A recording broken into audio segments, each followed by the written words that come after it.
লেবাস, আমার পোশাক, মোমেনের সব কাজ হইবে কার জন্য? জোরে কোন? আল্লাহ পাক যেই কাজে খুশি না মোমেন সে কাজ করতে পারবে? জোরে কোন পারবে? এইভাবে অন্তরকে তৈরি করতে হইবে। ভাইরা তাজকিয়া কাকে বলে আর একটা ছোট্ট উদাহরণ দিলে বুঝবেন। ভাই হরেনের আওয়াজ আরো কমান কমান, ওইটি গুমগুমনি হইতেছে। ওমর ফারুক রাদিয়াল্লাহু তাআলা আনহুর জবানায় তেনার অভ্যাস ছিল রাত্রবেলা একা একা বের হয়ে যাওয়া। খুব ভালো করে খেয়াল করিয়েন ভাইরা, আমরা কিন্তু কেচ্ছা কাহিনী, গল্প গুজব, সুর আশা, এই বিভিন্ন রকমের ভাইরা টোনাটুনির কেচ্ছা, এগুলো কিন্তু ওয়াজ মাহফিলে করি না। বর্তমানে তো এগুলো শোনার জন্য সবাই পাগল, কথা ঠিক না? কেচ্ছা কাহিনী শুনলেন, ইমান আমলের উপকার হইলে না, এই বয়ান দিয়ে লাভটা কি আমার বলেন তো? কথা কয় না। কেচ্ছা কাহিনীর বয়ান, টোনাটুনির কেচ্ছা, হাসানি হুসানির বয়ান চরমনের তরিকায় চলে না। ইমান ও আমলের জন্য যতটুকু যে আলোচনা ভাইরা প্রয়োজন, সেই জাতীয় কিছু আলোচনা করার চেষ্টা করি। এগুলো খেয়াল দিয়ে শুনতে হইবে, কেতাব পড়ানোর মতো, সবকের মতো। একটা ভাইরা শব্দ ছুটে গেলে পরের কথা আর বুঝবেন না, কথা কয় না। এটা প্রত্যেকটা খেয়াল দিয়ে শুনতে হইবে। রাজি আছেন ইনশাআল্লাহ? কেচ্ছা কাহিনী বহু শুনছেন, আল্লাহ বাঁচাইলে আরো শুনবেন। এই আমলে ওই সোয়াব, ওই আমলে ওই সোয়াব, পাহাড় পরিমাণ সোয়াব, আসমান জমিন বরাবর সোয়াব। এই আমল যদি করতে পারো তুমি তো জান্নাতে যাবাই, তোমার 14 গোষ্ঠী সবাই জান্নাতে যাইবে। এই ফজিলতের বয়ান জীবনে বহু শুনছি, আল্লাহ বাঁচাই রাখলে আরো শুনবো, কথা কয় না। কিন্তু ইমানের তলা ঠিক আছে কিনা এটা তো পরীক্ষা করিয়ে দেখি নেই, কথা কয় না রে। ইমানের তলা যদি ঠিক থাকতো তাহলে 92% মুসলমানের দেশে জেনার আইন থাকতে পারে? জোরে কোন? মদের আইন, বেপরদার আইন, সুদের আইন, সমকামিতার আইন, ট্রান্সজেন্ডারের আইন। তা আমাদের দেশে মদের লাইসেন্স আছে না নাই? জেনার লাইসেন্স, পতিতালয় পুরুষ কোয়ার্টার আছে না? কথা কইয়েন। 18 বছর হওয়ার আগে কোনো মেয়ের বিয়ে দেওয়া যায় না, কিন্তু 16 বছরের মেয়েরা পতিতাবৃত্তি করে, কোনো দোষ নাই, আছে না নাই? এইসব আইন কি মুসলমানের আইন না কাফের আইন? জোরে কইয়েন। পর্দা করতে পারমিশন লাগে অনেক জায়গায়, 92% মুসলমানের দেশে, কিন্তু বেপর্দা হইয়া অর্ধুলঙ্গ হইয়া হাঁটতে কোনো পারমিশন লাগে না। এটা কি মুসলমানের আইন না কাফের আইন? এই কাফের আইনগুলো সমাজে যে আছে বাস্তবায়ন করে কারা? জিনের ফেরেশতারা ইয়া, কথা কয় না। তাহলে আমেরিকা থেকে আব্রাহাম লিঙ্কন ইয়ে করে না, এই দেশের মুসলমানের সন্তানেরা মিললে করে? মুসলমানের সন্তান যদি সাপোর্ট না দিত এই আইন পাশ করার জন্য, ভাইরা 92% মুসলমানের দেশে এই কুফুরি আইন চলতে পারতো? কাজে কেচ্ছা কাহিনী বহু শুনছেন, আল্লাহ বাঁচাইলে আরো শুনবেন। আগে একটু পরীক্ষা করিয়ে দেখি ইমানের তলা ঠিক আছে কিনা, কথা ঠিক না? আল্লাহ পাক রব্বুল আলামিন আমাদেরকে বোঝার এবং আমল করার তৌফিক দান করুন। একটু খেয়াল দিয়ে শুনলেন। ওমর ফারুক রাদিয়াল্লাহু তাআলা আনহু যখন রাত্রবেলা বের হয়েছেন ছদ্মবেশে, ফকিরের বেশে,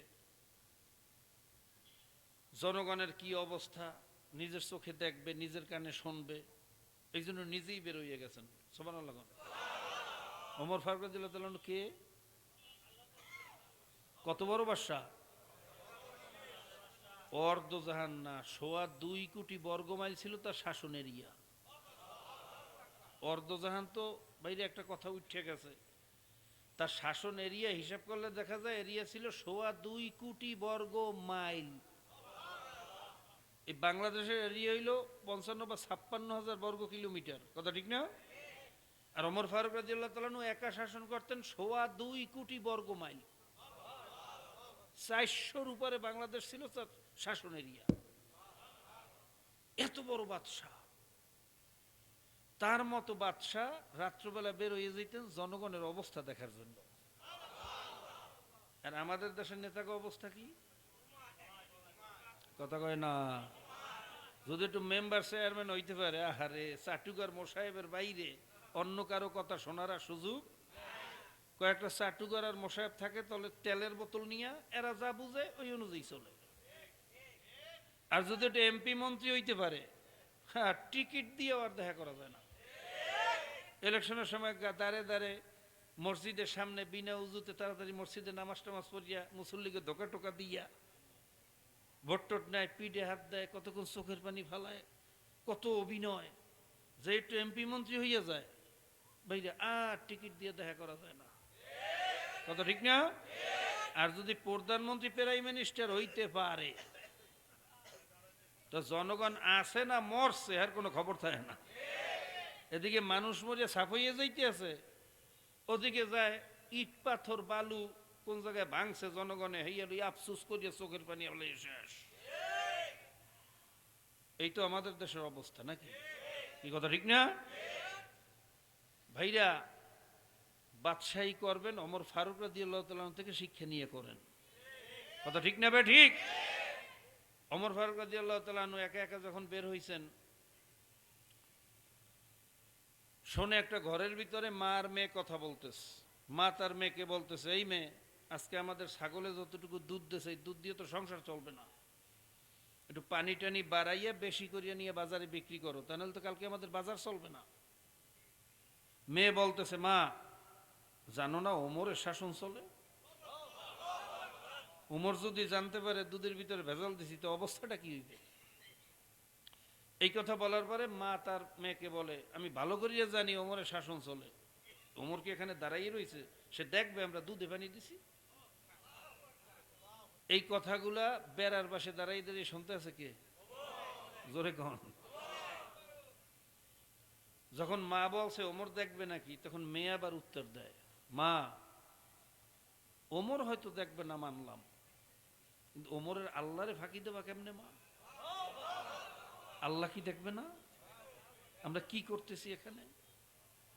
এই কথা বলার পরে তার মাসুব হয়ে গেছে। সবাই কোন সুবহান।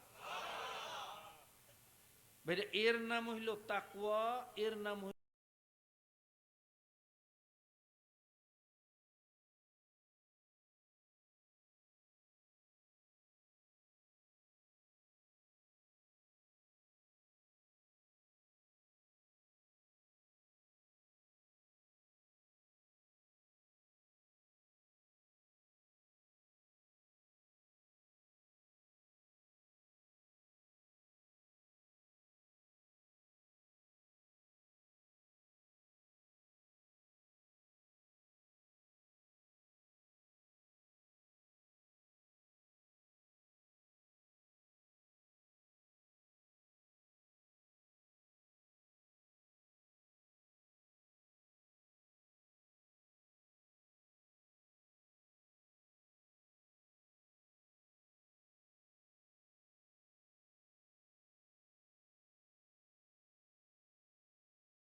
খালি মিডাইয়া জীবন খাইবেন তাতে খালি কৃমি হইবে পেটের মধ্যে, আর ডায়াবেটিক্স।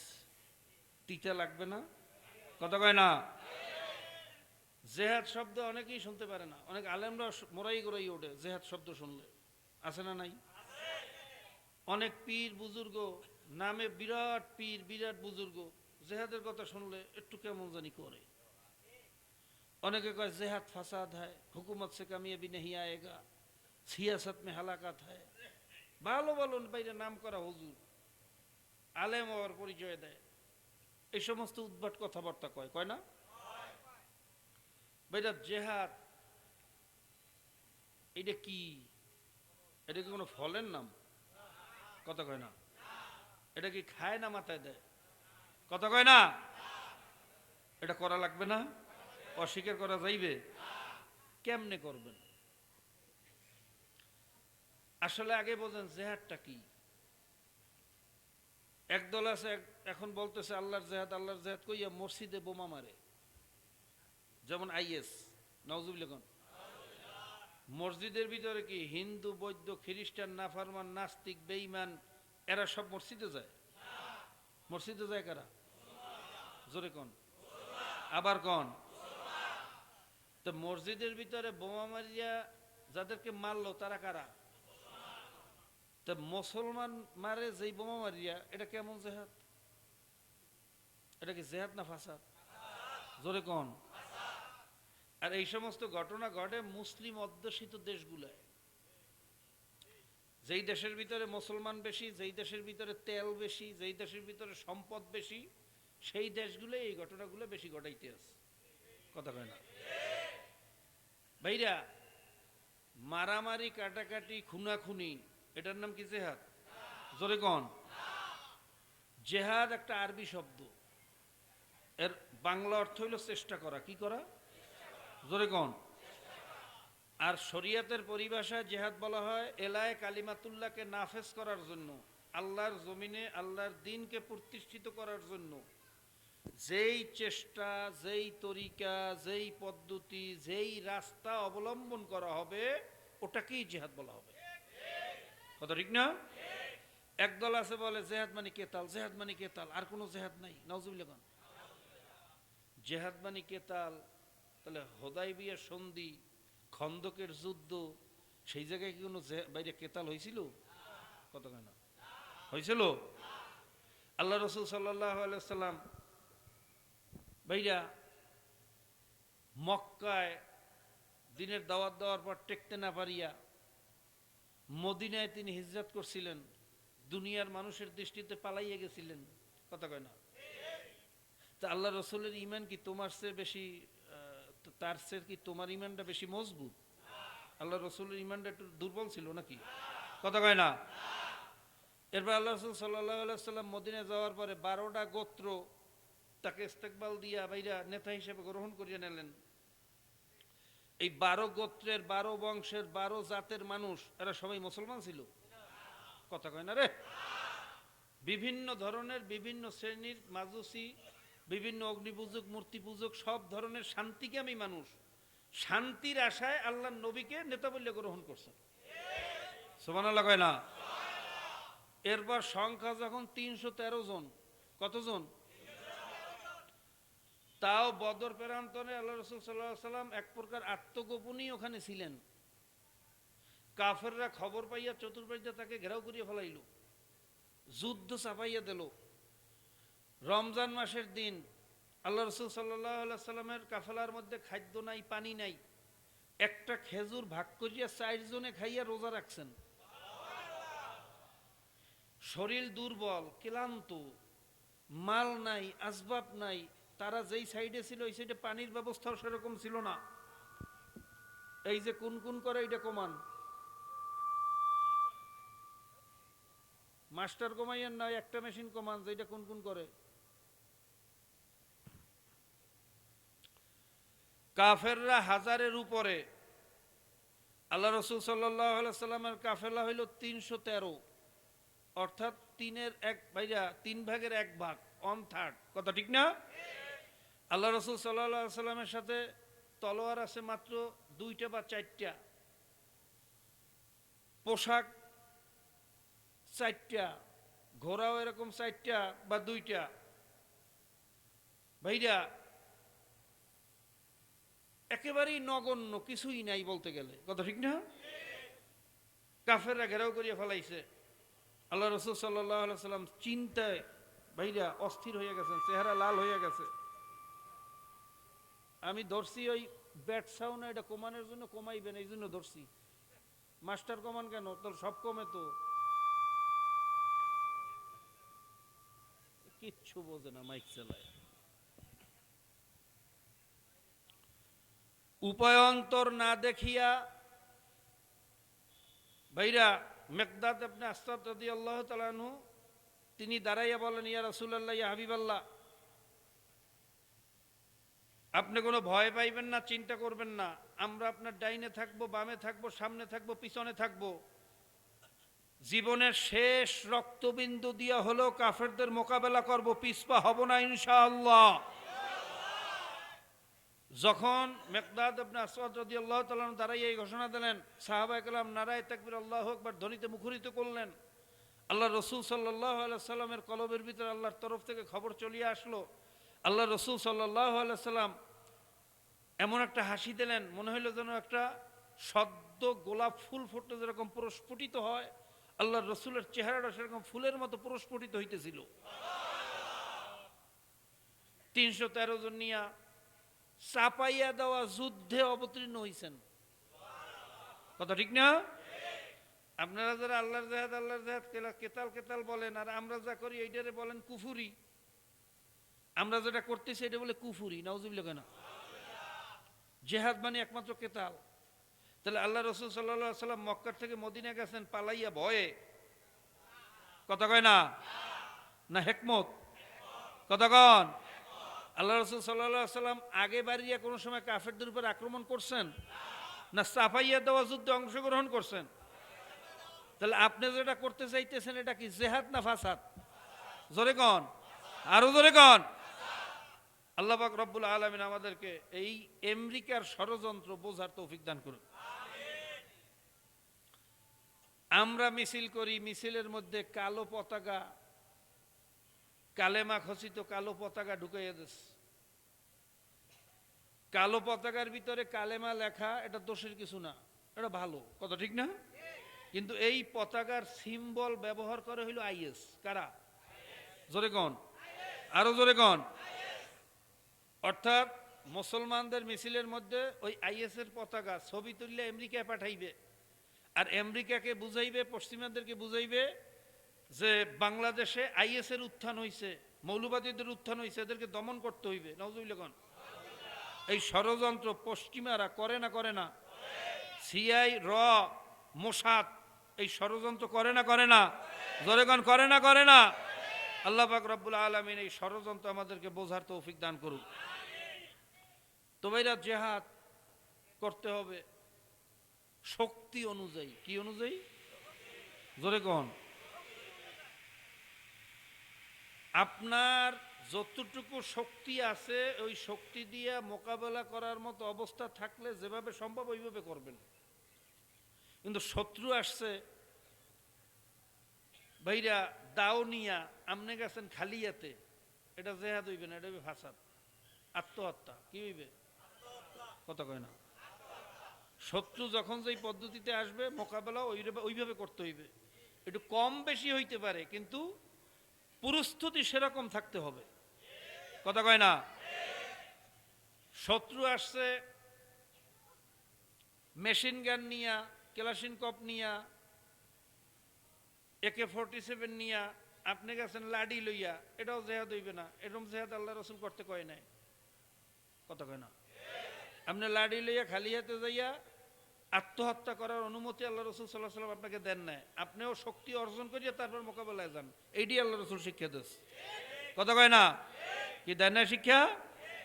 শত্রু যখন যেই পদ্ধতিতে আসবে মোকাবেলাও, যেমন আবু জেহেল ঘোড়ার পিঠে চড়ছে, আল্লাহ রসুল ছাগলের পিঠে চড়িয়ে গেছেন, কথা কয় না। আবু জেহেল তলোয়ার নেছে, আল্লাহ রসুল খেজুরের লাঠি লইছে, ডাল। এই মেয়ে কথা কন। আবু জেহেল বর্ম পড়ছে, আল্লাহ রসুল সালার চটকাই দিয়ে গেছেন। হ্যাঁ, না সেও বর্ম পড়ছেন। আবু জেহেল শিরস্থান পড়ছে, আল্লাহর রসুল মনে হয় ওই বীরে বান্ধে গেছে মাথায়। আবু জেহেল যেভাবে সজ্জিত হয়েছে আল্লাহ রসুল সেইভাবে সজ্জিত হয়েছেন। কি কথা ঠিক না?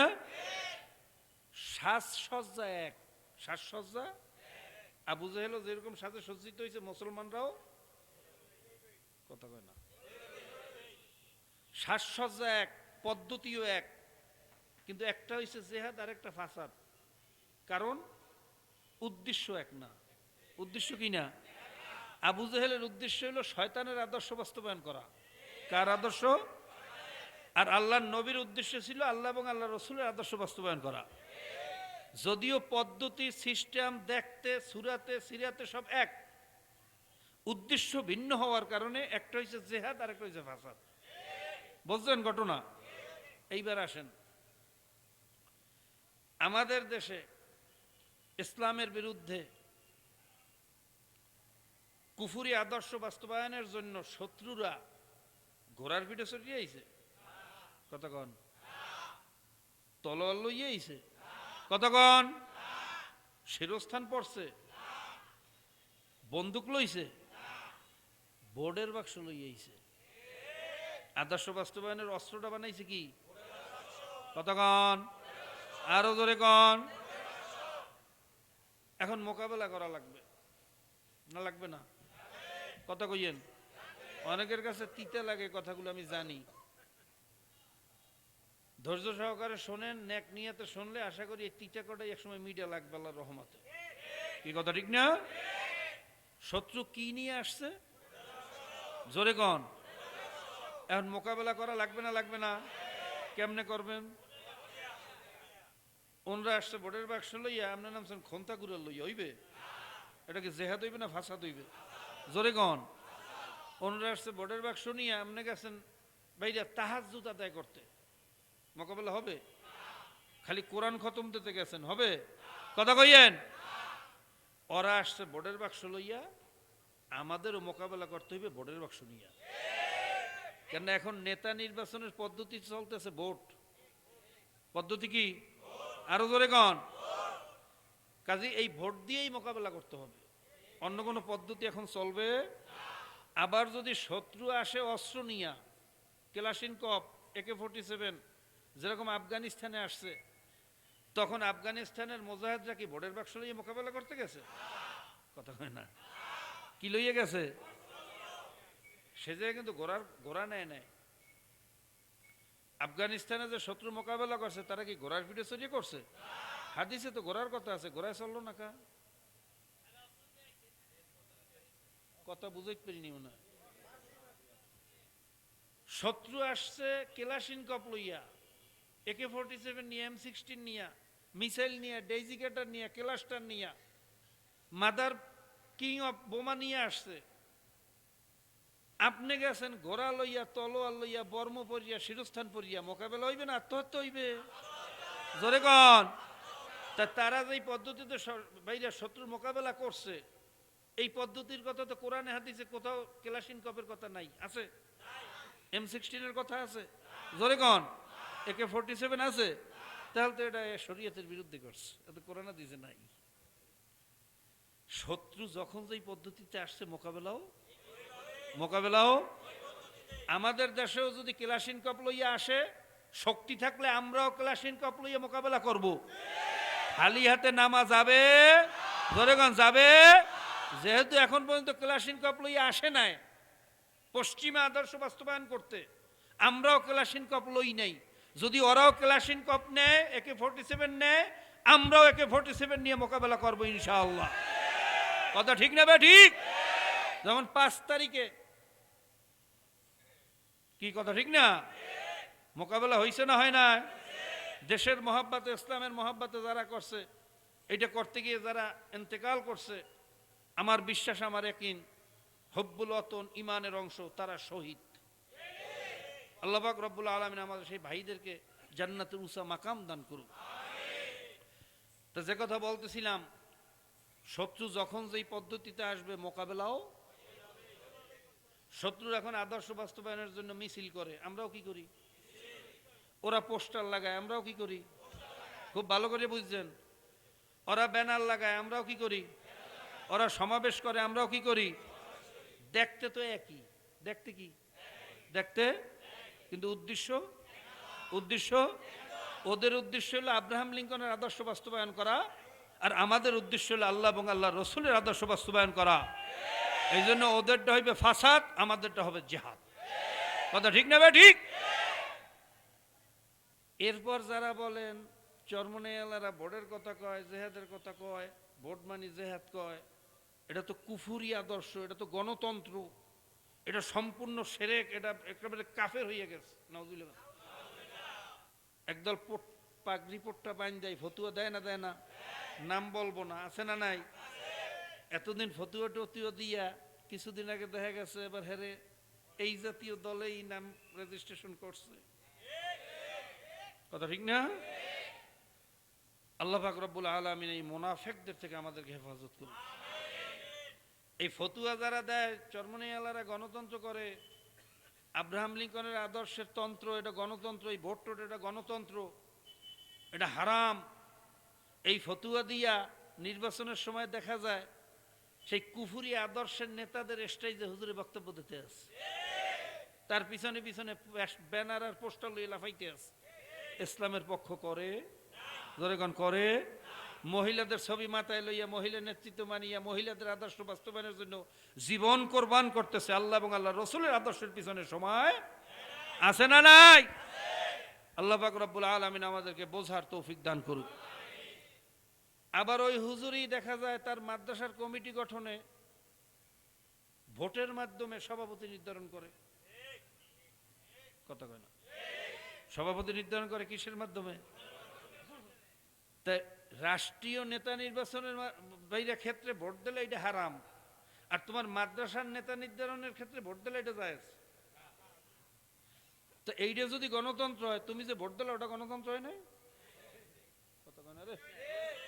হইছে? বেফাকের সভাপতি নির্ধারণ হয় কিভাবে? কতক্ষণ? মসজিদের সভাপতি নির্ধারণ হয় কিভাবে? নেতা নির্ধারণ হয় কিভাবে? তো ওটা জায়েজ, আর আমরা করলে এটা না জায়েজ। এর চেয়ে বাটপার আর দুনিয়া থেকে হইতে পারে না। কথা ঠিক না ভাই? ঠিক।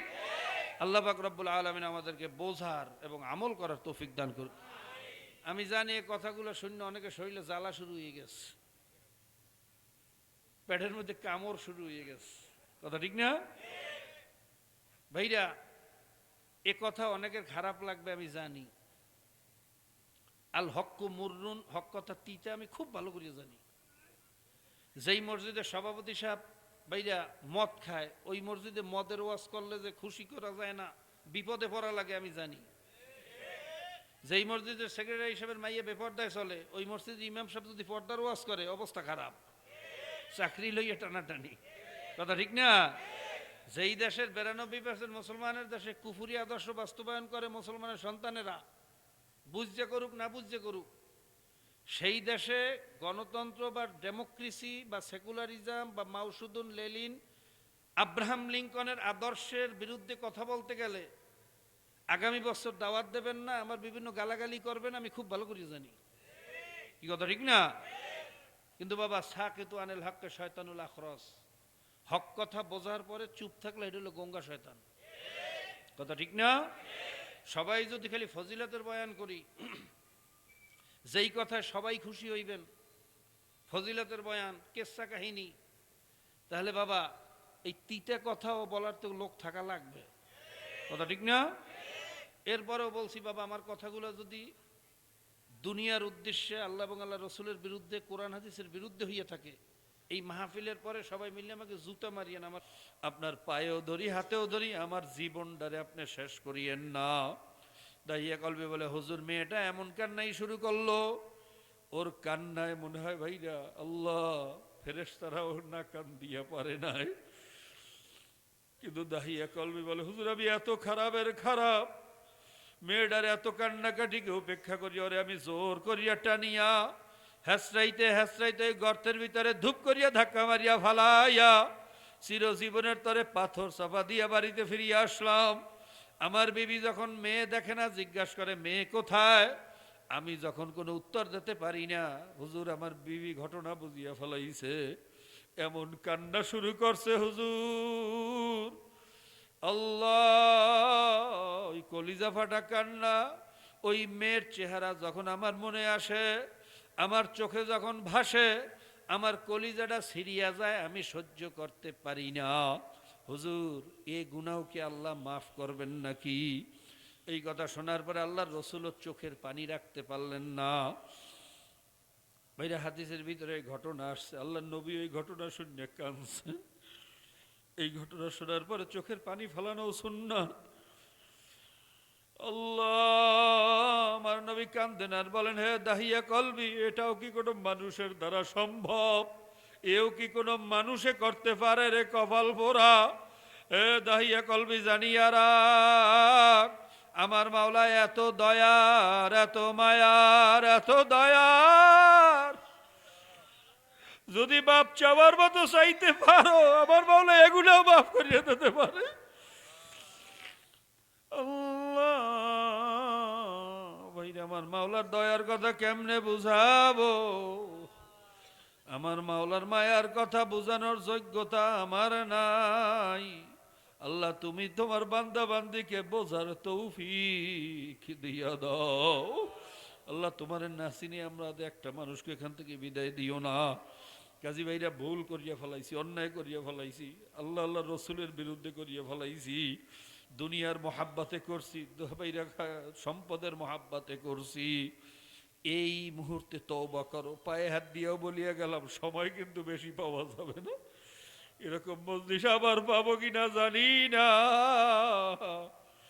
কত ভাইদেরকে দেখিয়া গেছি, এখন আর দেখি না। আরে আল্লাহ, তুমি আমাদেরকে মাফ করিয়া দাও। কাজী ভাইরা, দুই বেড়া চোখের পানি ফেলাইয়া নিজের গুনার কথা মনে করিয়া একটু মাওলার দরবারে ভালো করিয়া কান্দেন আর মাপ চান। আমার জন্য দোয়া করেন, আমিও সবার জন্য দোয়া করি। আমার মাওলা যেন তার গোলাম হইয়া কবরে যাওয়ার তৌফিক দেয়। আল্লাহুম্মা আমিন। আল্লাহ, একটু মজলিসের দিকে চাইয়া দেখো। আল্লাহ, তোমার বান্দারা এখানে কেন বসিয়ে রয়েছে একটু দেখো। পর্দার আড়াল অনেক বান্দিরা আমাদের সাথে হাত তুলছে, তোমার কুদরতি নজর দিয়ে একটু দেখো। এখানে কেন আসছে? খাওয়ার জন্য আসে না, টাকার জন্য আসে না, সম্পদের জন্য আসে না, একমাত্র তোমার মহাব্বতে, তোমার ভালোবাসায়। আল্লাহ, খালিয়াতে ফিরাইয়া দিও না। খালিয়াতি যদি ফিরাইয়া দেবাই, মজলিসে কেন নিয়ে আসছো? যখন নিয়েই আসছো, ফিরাইয়া দিও না। একটা মানুষকেও মাহরুম করিও না। আমাদেরকে তুমি মাফ করিয়া দাও।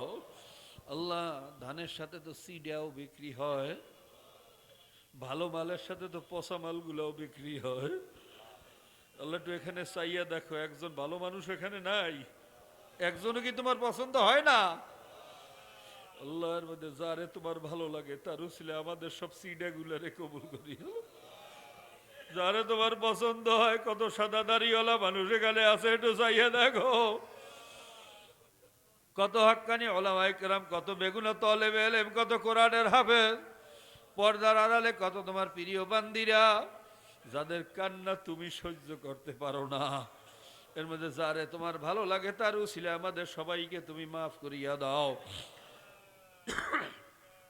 या अल्लाह, हम जलील है, नकार है, नादान है, गुनाहगार है, बदकार है, खबीस है, चोर है, डाकात है, सब कुछ है, लेकिन तेरे हबीब के उम्मत तो है। আল্লাহ, আমরা চোর, আমরা ডাকাইত, আমরা সুদখোর, আমরা ঘুষখোর, আমরা মদখোর, আমরা জেনাখোর, আমরা সব কিছু। আমাদের চেয়ে খারাপ, আমাদের চেয়ে নিকৃষ্ট বুঝি এই দুনিয়ায় আর কেউ নাই। কিন্তু যতই খারাপ ওই তোমার হাবিবের উম্মত, কপাল গুনে তোমার দোস্তের উম্মত হইয়া গেছি রে মাওলা। তোমার হাবিবের তোফাইলে, তোমার দোস্তের খাতিলে আমাদেরকে মাফ করিয়া দাও। আল্লাহ, তোমার হাবিবের তুমি উম্মত হিসেবে আমাদেরকে কবুল করিয়া দাও। মাহরুম ফিরাইতে পারবা না মাওলা। আল্লাহ সারা দুনিয়ার মুসলমানদেরকে হেফাজত করো। খাস করে ফিলিস্তিনের মুসলমানদের অবস্থা কি, আল্লাহ কি বলবো, তুমি তো ভালো জানো। কাফের মুশরিকরা মুসলমানের রক্ত দিয়ে জমিনটারে লাল করিয়া ফেলাইছে। আল্লাহ, দুধের বাচ্চার মুখের ভিতরে দুধের পরিবর্তে রক্ত আর কত দেখবো। সন্তান হারা মায়ের কলিজা ফাটা চিৎকারে আকাশ বাতাস ভারী হইয়া যায়, সহ্য করতে পারি না। আল্লাহ, তুমি আমার ভাই বোনদেরকে হেফাজত করো। আল্লাহ, আমাদের ভুলের কারণে এই অবস্থায় আমরা পুষছি, আমরা বুঝি না, বোঝার তৌফিক দিয়া দাও। ওয়াতাসিমু বিহাবলিল্লাহি জামিয়া ওয়ালা তাফাররাকুর, উপর আমল করার তৌফিক দিয়া দাও। আমরা তোমার রশি ছাড়িয়া কাফের মুশরিকের দালালি করার কারণে আমাদের উপর এই গজব আসছে, বুঝি না, বোঝার তৌফিক দিয়া দাও। সারা দুনিয়ার মুসলমানদের এক এবং ন্যাক হওয়ার তৌফিক দিয়া দাও। আর এই কাফের মুশরিক বেঈমান নাফরমান জালেম জাহেল ওই ইহুদিবাদী জায়েনবাজি দখলদার ওই জালেমদেরকে হয়তো হেদায়েত করো, নয়তো ধ্বংস করিয়া দাও। ওদের কপালে হেদায়েত থাকলে হেদায়েত দাও, হেদায়েত না থাকলে ওদেরকে ধ্বংস করিয়া দাও। ইয়া আল্লাহ, বাংলাদেশেও ইসলাম মুসলমানের অবস্থা ভালো না, আমাদের দেশের অবস্থাও ভালো না। আমাদের দেশের বিরুদ্ধে, ইসলামের মুসলমানের বিরুদ্ধে ষড়যন্ত্র চলতেছে। আমাকারু আমাকার আল্লাহ, আল্লাহ খায়রুল মাকিরিন। সব ষড়যন্ত্র তুমি ধ্বংস করিয়া দাও।